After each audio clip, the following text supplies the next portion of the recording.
Well, good Tuesday, everyone. Welcome to another edition of the fifth quarter, part of our Three Browns coverage. I'm DeNatale alongside Jay Crawford. Happy New Year, my friend, as we resume shows after a week off, and no shortage of things to talk about today following the Monday night loss for the Browns in Pittsburgh. Is there ever, Dino? Ensure another losing season.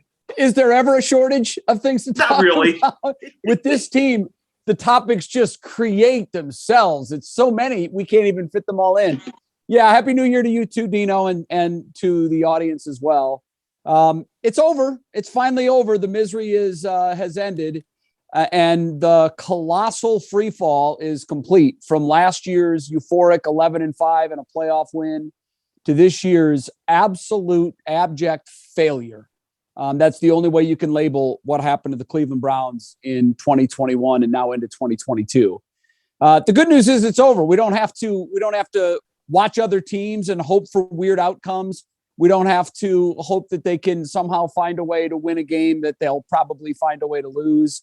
And now it's time really to just sort of take inventory, Dino, and see where this team goes from here. Because you really, in the NFL, you can't wallow around in your own pity. You have to pick up the pieces and move forward. And I think the two most pressing questions with this organization is offensive coordinator and quarterback. And by offensive coordinator, I wrote this about as strongly as I knew how in my column for 3 News on the WKYC app today. It's over. The Stefanski experiment, trying to call his own plays and be the head coach, it has to end because it didn't work. I know one of the criticisms is, well, it worked last year, so it can work again. The problem in the NFL is a lot like Major League Baseball, and I've made this analogy before.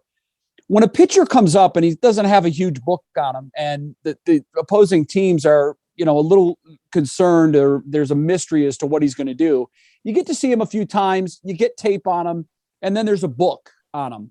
Well, last year, the Stefanski offense and the Browns sort of snuck up on people, and they had a very easy schedule. And in the process, they were able to fool a lot of people. I think last year was fool's gold. I think where this organization currently is positioned is closer to where they are now than where they were 1 year ago. And I say that because the league saw what Stefanski offense was all about, and it made adjustments. It had an entire offseason to make adjustments, and it made the adjustments.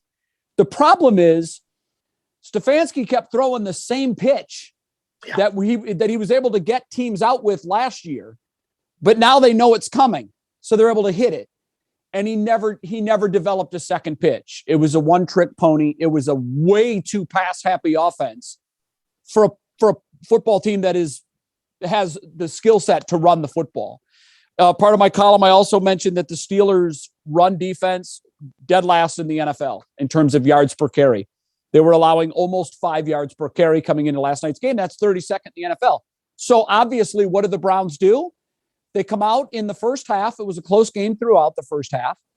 And their run-pass ratio was 9 runs for 50 yards, 15 passes for 58 yards.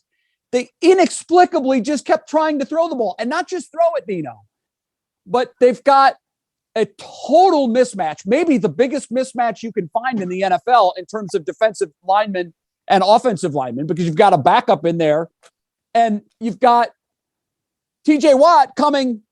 It was like practice for him.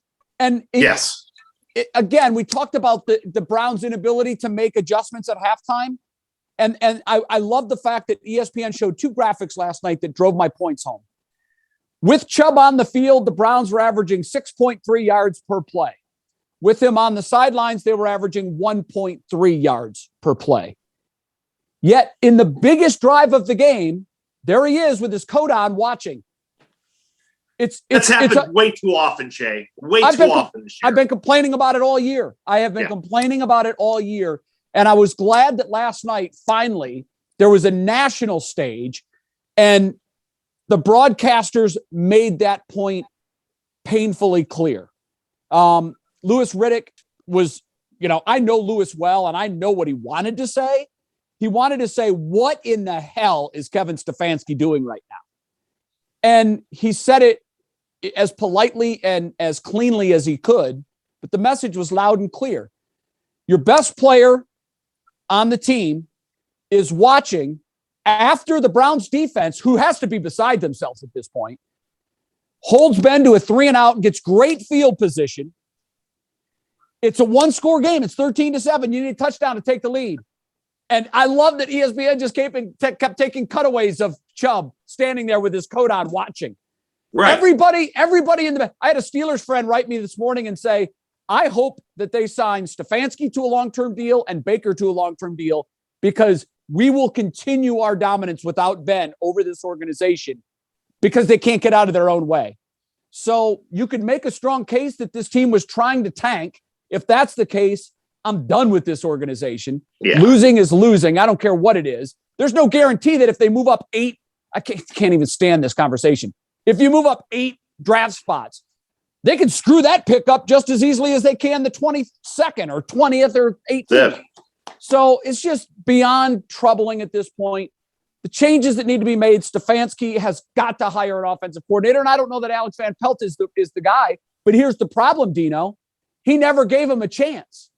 Him a chance. In the COVID game, he did fine with a very limited roster. But that's no real gauge to what this guy can do. So now we don't know if Alex is the guy. We don't know, do we have to go outside the organization and then bring in another guy so Baker can start at ground zero? But if Stefanski continues to call the plays, I don't know that I can continue to pour my passion and heart into this organization because it's never been more painfully clear to me that he's not capable of doing that and being the head coach. And then the elephant in the room is quarterback. Is Baker back? Wait. Yeah. Who's gonna trade him at $18 million? Who's gonna trade for him right now? And I know he's done now. He's gonna have the surgery finally. But I don't know. This organization, it feels like we're a whole lot closer to 2016 in terms of trying to figure out our future than we are to 2020 when we figured out that maybe we got it. I think now the answer is clear. We don't have it, and we still have a lot of figuring out to do, and that's the organization's task in the offseason. I want to get to the quarterback in a second, but just kind of a bump to what you just were talking about on ESPN last night. If you went to ESPN2 and watched Peyton and Eli Manning, I mean, Jay, they were railing on the fact that the Browns didn't have Nick Chubb in the game. And it occurred to me at one point, I'm like, who is one of the biggest fans of Peyton Manning that we all know of? Jimmy Haslam, Browns co-owner.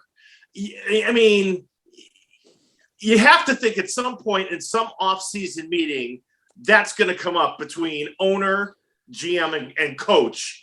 Hey, what's going on with your player selections, and why is our best guy on the sideline, and why do we have to hear about it from not just analysts but the Manning brothers on ESPN?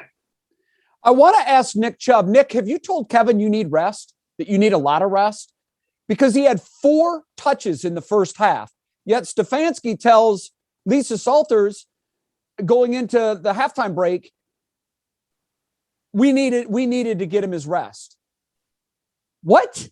Then later in the game, ESPN shows another telling stat that the Steelers running back, Najee Harris, who's a rookie, has been on the field for 85% of the Steelers snaps. 85%. Now that might be extraordinarily high because it also showed that no other back has been on the field for at least 70% of its team's offensive snaps. So that might be a little overused. But on one end, you got Najee Harris being overused, and on the other hand, you got Nick Chubb being completely underutilized to the point where it was an embarrassment on national television last night. The Manning brothers astutely wouldn't leave it alone, and I'm glad they wouldn't. And Twitter was just, I mean, not that you make your don't form your opinions by Twitter, but sometimes Twitter gets the obvious, and last night the obvious was, what in the hell am I looking at? What are they trying to lose this football game? Because that's what it looked like if you didn't know better. And like I said, I can't imagine that this organization went into last night saying, let's throw it. I can't. Because if they wanted to do that, they could have done it in a lot of other ways. Just said the game's meaningless now. We're not going to play Jarvis, who's banged up. We're not going to play Baker, who's banged up. We're going to rest Myles Garrett, who's banged up, and we're just going to mail it in. I would have been okay with that. I would have at least been able to get my mind around that. Okay, makes sense. Meaningless game. Just go out there and go through the motions.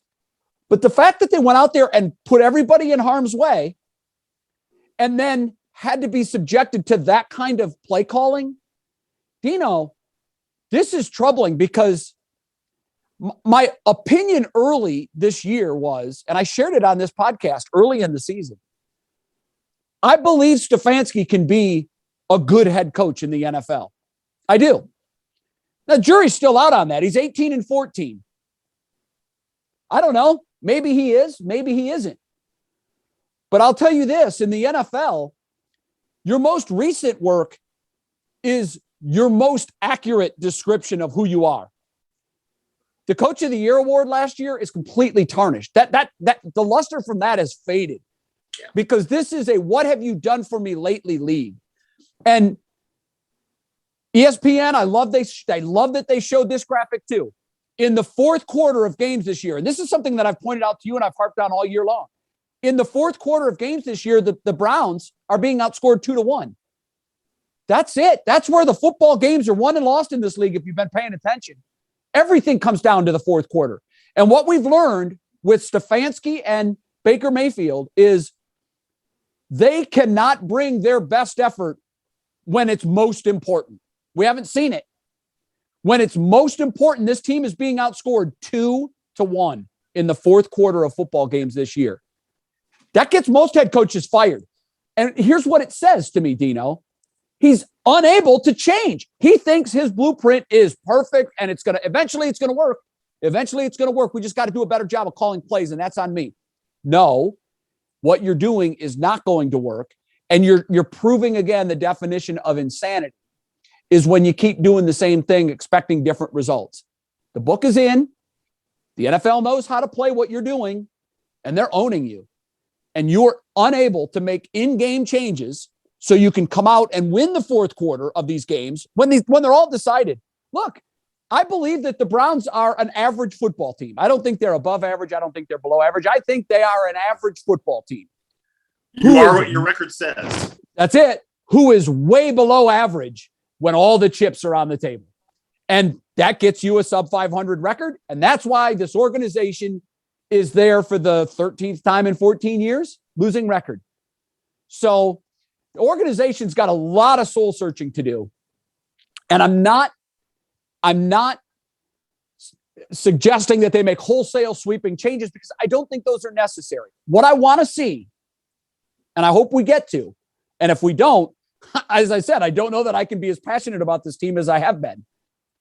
If they don't see what we all see, that Stefanski can't keep both of the balls in the air at the same time, head coach and offensive coordinator, then we're going to get the same thing that we got this year, next year, because it is what it is at this point. So make the change at offense. It doesn't matter who it is. It doesn't matter who it is. Now, I am willing to cut Baker some slack for his injuries. But Baker's game is predicated on swag and confidence. We saw that at Oklahoma. We saw that early on in his time in Cleveland. When things are going well, man, he's got that aura around him that he can't be touched.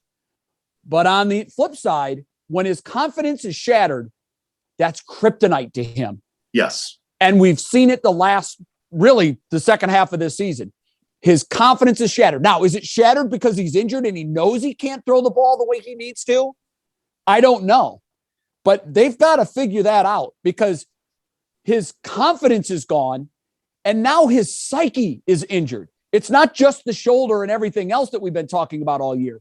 His psyche is destroyed. And all you got to do is look at his body language and it reeks of it. He no longer has the swag. He no longer has the confidence. His head is down more than it's up. It's obvious that something major has to change. Now, I don't know if it's give Alex Van Pelt the reins and let's see what we have, and let's keep the same structure to the offense so Baker doesn't have to learn another new offense and more terminology? I don't know. But I can tell you this, Baker's untradeable at that price tag. So I don't see a scenario where they start next season without Baker Mayfield. I know there's a lot of discussion of that, but the cardinal rule is, and we've heard the Manning brothers talk about this during their broadcast this year, before you replace a guy, you better have a better alternative. Right. And I don't know what the better option is right now. I don't know if it's Mitch Trubisky. It might be. I don't know if it's going back into the draft and trying to find somebody, one of those diamonds in the rough. I know that this is not going to happen twice, but Tom Brady was picked 199 once upon a time. So it can be done. I'm not saying that they're going to do that, but I don't know where the road leads from here. I do know this organization finds itself once again at a very critical crossroads. And I don't know which way they're going to go. If they're going to go status quo, I would say expect much of the same next year. I don't see how this team just brings everybody back, regroups, hopes that they're more healthy, and just rolls the dice again. So what changes need to be made? I don't know. But I'll say this. Kevin Stefanski likes to call his own plays. I would ask Kevin Stefanski, which do you like better? Calling your own plays or being a head coach in the NFL? Because, and I wrote this in the column, very few have been able to do both well. The guys that have, the Sean Paytons of the world, the guys that have been able to do that and do that well are transformational offensive football coaches. They're brilliant minds. And I don't know that Kevin Stefanski is that after what I saw last night. The Steelers are begging you to run the ball, yet you continue to drop Baker back in a 5 and 7 step drop, putting a target on him for the wrecking ball that's known as TJ Watt. What did they expect was going to happen? They only chipped Watt twice in the game. That was their helped James Hudson twice in the game. I want to finish on this with Baker, talking about Baker and his future. So before the game, he tells Alex Smith that, it's been tricky to handle things internally in the building in Berea, and that, he's had to fix relationship issues in the building. Feels like 2016, 2017 all over again. And then after the game, he basically, without saying he's going to not play Sunday, he's saying it's time for me to think about my health and best interests with my agent and family. Yeah. I don't know, Jay. To me, I feel like we're headed down the road of a messy divorce. I think there's no question we are. And I don't know how that happens. I don't know. The Browns can't cut him. I mean, it's too big of a salary cap hit. I don't see a scenario where they just release him. But at the same time, when you hear things like that, and by the way, there's been underpinnings since the OBJ divorce that the locker room is split, and it's not necessarily a 50-50 split. From a lot of the things that I've been hearing, the split, if you will, had more guys siding if there was a team with Team OBJ than they were with Team Baker. And I think the reason that might be the case is what the OBJ dad tweet tape was dumb. Okay. That was dumb, but there's some value in that tape. Mm-hmm. When you look at it, as they say, the tape doesn't lie. And it wasn't, the problem wasn't OBJ wasn't open. That wasn't the problem. The problem was Baker wasn't able to get the football to OBJ. And I don't know if that's because last year when they had more success without OBJ, it was drilled into his head, I don't need him. I'm not going to force the ball into him. So he just stopped looking that way altogether. I don't know what happened. Usually the truth gets out. And maybe it will happen in the offseason. Guys will talk. Yeah. They'll be unnamed, but things will leak out. We've already heard certain things come out. There was more of a rift in that locker room than we currently know. Yes. I think that's a safe assumption. Outside of that, I don't know where the team is on Baker. I find it telling that Jarvis, who, I don't know, we were having a conversation last week after the Green Bay game with some friends of mine, and I posed the question, who is this team's leader? There were five of us, me and four others. We got 5 different names. Yep. That's a problem. Yep. Because if, as the old saying goes, if you've got 2 quarterbacks, you've got no quarterbacks. Well, if you've got 5 leaders, you've got no leaders. Leader, by definition, is singular. Leader. Who is the leader? Now, you can have a leader on offense and you can have a leader on defense. But who is this team's leader? And my answer to that was, I think it's Jarvis Landry. I think. But what's the one thing that we've seen throughout this whole divorce of OBJ and the Browns? Where's OBJ? He's out of town. Right. Where's Jarvis Landry? Hadn't talked since Thanksgiving. And that's a problem. Because I think Jarvis Landry, we saw this from Hard Knocks. He is the leader internally behind closed doors. I think he's the guy. But when he checks out, and I think he's checked out, me too. That tells me that he was being loyal to OBJ and he was looking at the same tape that everybody else was looking at. Yep. So instead of being a cancer and a divisive force on this football team and speaking his mind, which Jarvis, when he talks, he'll tell you what he feels. Always. But I also think that you have to deduce from that when he doesn't talk, he's afraid of telling you how he feels. And we don't know where he stands, and that's not by accident. We don't know where he stands because he doesn't want to be that guy. So he's just laying low. So I wouldn't be surprised at the end of the season if we hear that Landry wants out of town. And I think then the dominoes might, if I'm Nick Chubb, hate to say this, I love the guy. If I'm Nick Chubb, I want out of town. They need, you know what, you're gonna need leadership. You know, that's the word. You're gonna need leadership then to prove that to these guys that this isn't going off the rails. And Jay, as we wrap up, I don't know who or how they're going to do that, but they're going to have to do that. Otherwise, it's going to get really messy. Yeah, they are. This is Kevin Stefanski's biggest internal crisis. There's no question.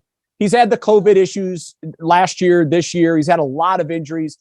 But I think what he's looking at here is a football team that's on the verge of fracture. I think he's on the verge of, because are you going to tell me that of the 53 guys that went to battle last night, do you think more of them right now are able to support Stefanski's game plan and approach last night? Or do you think more of them are scratching their head saying, what the hell are we doing? It has to be. The reason I love the Manning cast so much is because in those two guys, you have cerebral, proven, Hall of Fame, Super Bowl winning quarterbacks. And they tell it like it is. They tell it how they see it. And when they're unable to defend what Stefanski is doing, that tells you all you need to know. The real broadcast community, as you know, this is what makes that telecast so great. The ESPN guys were quietly saying, this is a little odd. Not quite sure what his approach is, but maybe there's a method to this madness. And they just kept waiting and waiting and waiting. Meantime, Peyton and Eli are like, the hell is this? Socking you over and over again. And that's why, and I said this earlier this year on this podcast, I think that the Eli and Peyton broadcast is Emmy worthy. I think it's the most entertaining game broadcast. And this might be hyperbole, and maybe I'm prisoner of the moment. but I think this is the most entertaining game broadcast that I've ever seen in any sport. And I know that's a mouthful, but usually you have the jock speak in the role of analyst, and you have the careful and tread lightly play-by-play guy who doesn't want to step on anybody's toes. The league is, this operation is run like China. You say the wrong thing and you may disappear off the air. You may be fired and you may be relegated to, doing Division III college basketball games somewhere. And they know that. They know that there's that unspoken sort of fear factor that goes along with the NFL listening very carefully to what you say. And if if you say the wrong thing, man, you're going to hear about it. You're going to hear about it. This league is run with an iron fist. What I like about Peyton and Eli is they don't need these jobs. They got more money than anybody needs. Right. So they're unfiltered. Eli threw the double bird on a broadcast earlier this year. Like anybody else, career-ending injury, bye-bye, you're fired, you're gone. ESPN included that in its most recent promo of the Manning cast. And they put Eli football helmets over the fingers. Fans want unfiltered. They want real. And while on one ESPN channel, you get the three politically correct guys who I've worked with all three of them. I love all three of them. I think they do a fine job. But on the other channel for ESPN, you're getting what's really going on. And that's why I think that should win an Emmy. I think it's the biggest broadcasting innovation that I've seen maybe since the first down line. This is just fun to watch. And I think if NBC were smart next year for their Sunday Night Football telecast, they'll try to duplicate that success and they'll put it on NBC Sports. And you got to find the right crew. It's got to be the right two guys. And it's gonna reek of imitation, but that's the most sincere form of flattery is imitation. Yeah.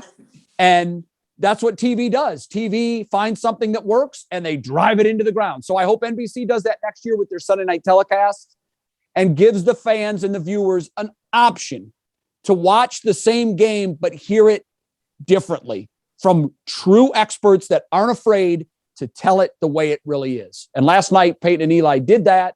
And I think the fans were better served for it. I would agree. My friend, as always, we appreciate the time, and we'll look forward to seeing your thoughts a little later on what's new at 5 o'clock. All right, Dino. Thanks, man. All right. Thank you, Jay. And thanks, everybody, for watching the fifth quarter right here on WKYC.com.